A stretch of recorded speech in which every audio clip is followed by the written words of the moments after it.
چی شده؟ ها آره آخه چی؟ پشمک ماما دنبال چی میگردی؟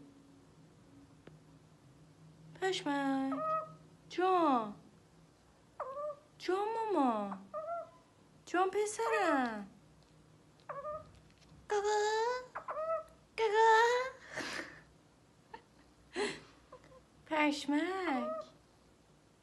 پشمک گوگو قربونت برم جان ماما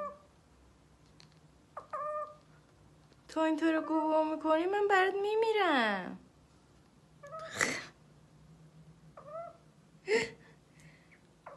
تو کنده من دنبال چی میگردی ماما؟ کلیپسو میخوای؟ خب باشه بیا پایین بهت بدم. بیا پایین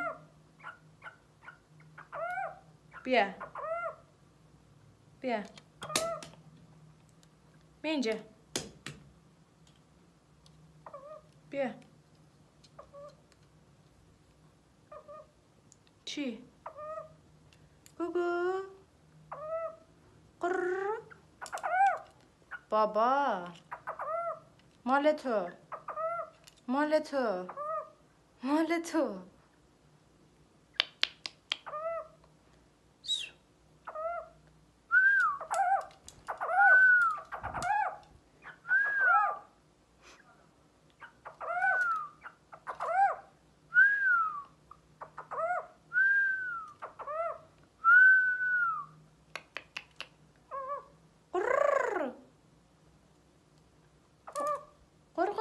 قر ماما قر.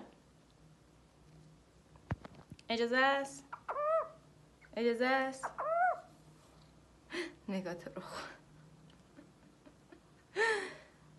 پشمک اونا موهای منه قراره کوتاه بشه، کوتاه شد همه رو میدم به تو. خب